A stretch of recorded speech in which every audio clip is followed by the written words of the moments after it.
Yasuko remembers one particular night from her childhood. The power was out, and she saw a woman dancing in the room. She didn't understand why she danced. Yasuko told her sister about this, but she answered that what Yasuko saw was just their mother. Yasuko's school days weren't blissful either. She would shave all of her hair on her body, and even her eyebrows. This led to some strange rumors about her in school, and she is not fond of these memories. This led to her depression and hypersomnia, which she has to deal with from day to day. Yasuko wakes up, but doesn't have the energy to get out of bed, not even talking about tidying her room. Tsunagi, her boyfriend, knocks on the door and calls out to her, but she doesn't answer. He tries one more time, but the response he gets is Yasuko yelling at him and mumbling not to wake her up. Yasuko grabs her phone and whispers to her sister how men are annoying, and they don't let her sleep. Her sister responds by telling her not to bother her with nonsensical topics, and expressing her worries about her condition. She says that if Yasuko's hypersomnia gets cured, she will be happy. Yasuko, after reading the text, gets moodier and continues to sleep, while Tsunagi tells her that he will buy food.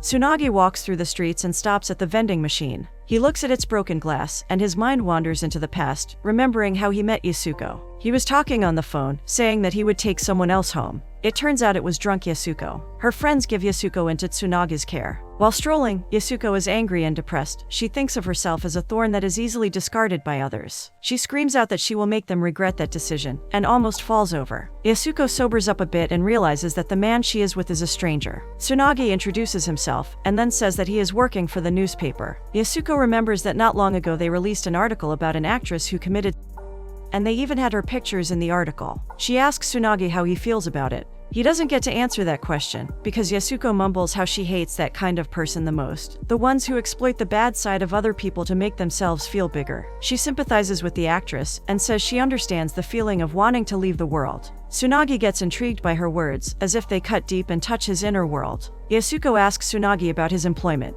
He answers that he always wanted to be a writer, which is why he works at the newspaper, just not in the position he wants. Some things happened, and he is just stuck at the lowest level. Yasuko calls him a boring person, and says that she would rather commit suicide than be a boring person. As they stroll, Yasuko and Tsunagi arrive at that life-changing vending machine. She buys a bottle of water and then, out of nowhere, without a reason, hits her head on the glass, which leads to her head being cut and the glass broken. Tsunagi is shocked and worries about her, but all she says is that, at times like this, all she wants to do is run, and she starts running away. Tsunagi, even though he is a little afraid of her and has met her for the very first time, starts running behind her, as if some unseen force makes him want to follow her and cling to her madness, which he doesn't understand, yet he feels that they share something similar. Tsunagi returns with the food. Yasuko goes out of her room and sits at the table. She gets angry at Tsunagi because he didn't wear the gloves she made for him. She feels that he doesn't appreciate her. Tsunagi, in return, puts the gloves on. Yasuko laughs and says that sometimes he should think before doing something. They share the food, and the lights go off. While Tsunagi goes to fix it, she stands in the room, and the darkness awakens some memories in her, and her already bad mood worsens. After that, Tsunagi takes out an application for a job and suggests to Yasuko that she might want to try it. This is the last straw for Yasuko. Just the thought of work destroys her, and she reverses into depression and goes back into her room. A phone call wakes Yasuko. It's her sister. She worries about her, saying that she doesn't know if her boyfriend will let a person like this continue living with him. She has a bad personality, doesn't tidy up, and is unemployed. Yasuko says that she plans to go for the job application the next day, and as soon as her sister wishes her good luck and hangs up, she goes back to sleep. Tsunagi is at work. His boss has material he wants someone to work on. Everyone else refuses, because they don't have enough time to work on it. But in the end, they dump this job on Tsunagi, even though he said that he didn't have enough time. But he just accepts it. He is on the way home and goes up the stairs. What he doesn't know is that someone is stalking him. Yasuko wakes up. She takes the alarm clock, looks at it for a minute, and proceeds to hit it on her head multiple times. She takes out all of her anger on herself, because she couldn't wake up on time to go for the interview. Her sister calls her to ask about the job. Yasuko lies to her and says that she couldn't get a hold of them. She worries that it might be the end of it, and there can't be a way to possibly save her. She slowly starts to descend into depression even deeper, because hypersomnia and depression are eating her up from the inside. Tsunagi is on a balcony, reviewing the article he was forced to do. Unexpectedly, Yasuko texts him that she is going to prepare supper for them. That's when his coworker joins him and tells him that the article they gave him is pretty bad. It's about the actress whose explicit pictures were leaked. She mentions that one of the actresses took her own life, exactly like it happened in the past. Tsunagi doesn't even remember that incident. His coworker gets angry at him because he said that it doesn't matter, because, in the end, everyone will forget about it. This angers her, claiming that it's not human to forget about human principles and morals, and she dashes off. Yasuko is at a convenience store. She wants to buy rice, but it's sold out. As she picks different products for supper, the same woman who stalked Tsunagi stalks her. Yasuko picks up eggs, and someone bumps into her, and the eggs break. Yasuko returns home. She starts preparing the food, but something feels off for her. She is nervous. Yasuko goes over the products and finds out that she forgot to buy miso soup. She texts Tsunagi to bring it, but he answers that they don't need it. This makes Yasuko even more nervous. She tries to light up the cigarette but fails, and she throws the lighter away. She circles the room and dashes off to drink some medicine. That's when the lights go off once again, and she is alone in the darkness. Her childhood memories start to pile up on her, and it scares her to her core. On top of it, she failed to make food for Tsunagi, which adds stress, but the last straw for her is when Tsunagi doesn't answer her call. When Tsunagi returns, he finds Yasuko on the floor, throwing packets and bags away.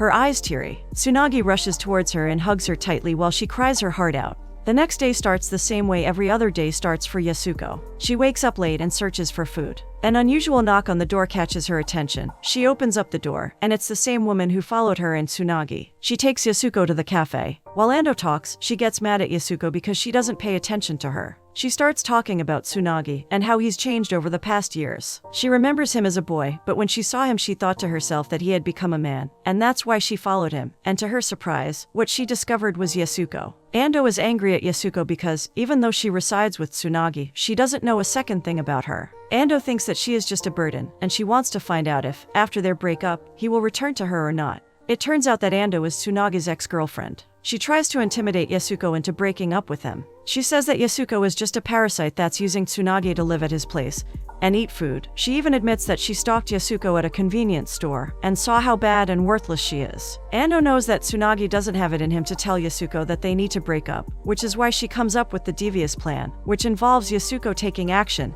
and breaking up with him. She even comes up with a contingency plan and threatens Yasuko that if she says anything to Tsunagi, she is going to commit. Yasuko is completely shocked by her madness and says that even if Ando is right, she can't break up with him because she is unemployed. Yasuko, after hearing everything Ando has to say, thinks that Ando's condition is even worse than hers. This agitates Ando even more. The thought of Yasuko comparing herself to her is insanity. She works and sweats every day to create a future for herself, and in comparison, Yasuko doesn't try to do anything. Ando screams out at Yasuko when she compliments her on her hard work. Ando forces her ideas onto Yasuko, and she agrees that they will work. Yasuko plans to leave the place when Ando calls out to Maki, one of the owners of the cafe, and asks her if they are hiring people. They sit at the table. Yasuko explains that she isn't fit for this job because she is mentally unstable. She sometimes faints, and she can't even cook, but this excuse doesn't help her at all. Maki explains that she will have to wear a white shirt for the job, but Yasuko doesn't have one. That's when Rina, one of the employees, says that she is going to give Yasuko her white shirt because she plans to leave the job. Rina asks Yasuko why she wants to work there. Yasuko struggles to answer her, and that's when the owner of the shop says that the reason is that she wants to get better. Maki understands that she has some sort of depression.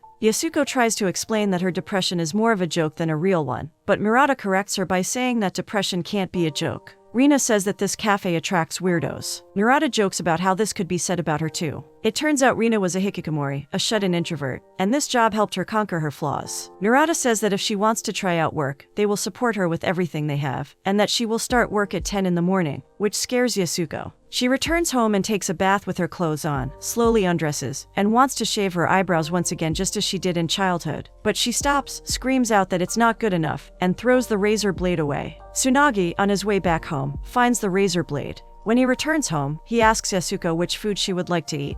Yasuko tries to tell him about the crazy day she had, but all the responses she can get are short word sentences. She gets angry about Tsunagi's cold behavior and goes into her room. Yasuko wakes up and realizes she is late for work. She rushes to be there on time, but it doesn't help her. She apologizes for being late, but Maki and Murata aren't mad. Maki tells her that Rina left her white shirt. Yasuko finds the shirt with a sweet note attached to it. For a long time, Yasuko hasn't received such kindness from another human. She writes to her sister, saying that she got a job and started working. Her first day is a disaster. She breaks cups and plates. She even manages to drop Ando's order, which she gets mad about and says that she did it on purpose. After some time, Yasuko goes into the toilet and falls asleep. Tsunagi is at work. He feels tired. He is worn out. His co-worker brings him food and wakes him up. She apologizes for the other day when they got into an argument. She confesses that she was the one who wrote the article that led to the actress's.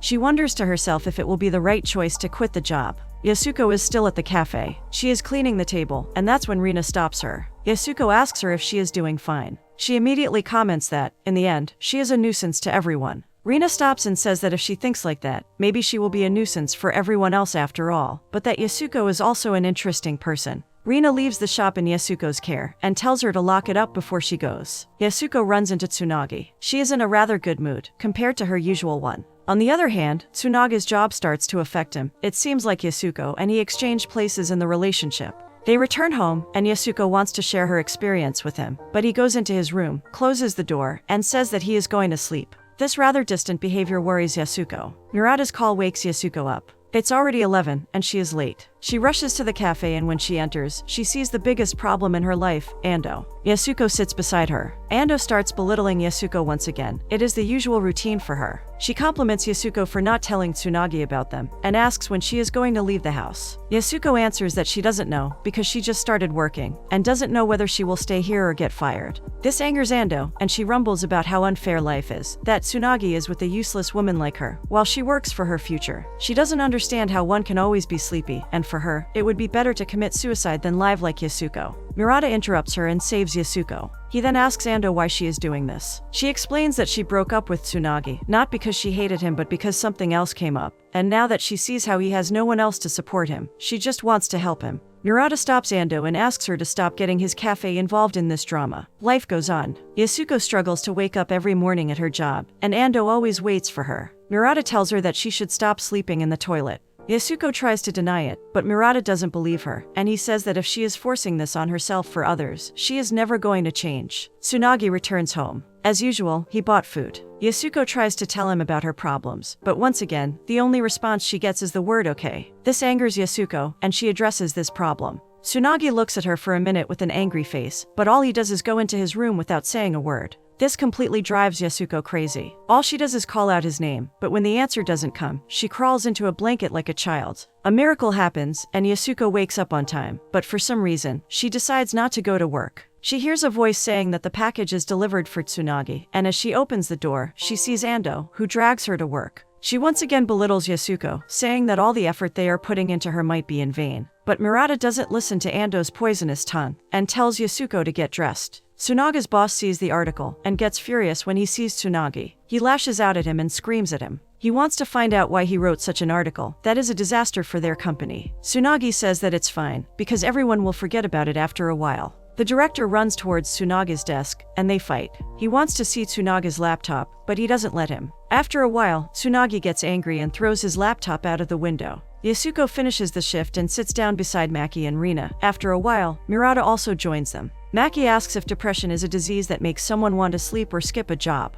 Yasuko apologizes. Maki says that everything will be fine, because the best cure for depression and loneliness is to be around people. For Yasuko, such kindness is incomprehensible. She drinks sake and takes one more glass for her. She asks whether she will finally overcome her weakness. Murata encourages her that even if she has depression right now, soon enough everything will change, because time is the best cure for everything. Maki and Rina agree with Murata, and they start to talk about Ando. Ironically, the one who dragged Yasuko back into civilization was her. She is so blinded by her obsession with Tsunagi that she doesn't even realize what she has done. They have a good laugh about it. Murata asks Yasuko why she is laughing. Yasuko finally feels like she is wanted, and thinks of them as her family. Rina says that it's her first time seeing Yasuko laugh, and it's a bit creepy. They once again have a good laugh about it too. Yasuko claims she has to go to the toilet. They say that she spends a lot of time there, but Yasuko explains that she just can't use fancy toilets. Maki asks her the reason. Yasuko explains that the reason is that it's scary. When you press the button, you don't know where the water will splash you. Plus, she has seen some documentaries where pressured water can even cut metal in half, and she just worries that the same thing might happen to her. She is having a blast while talking about it, and everyone else is having a great time.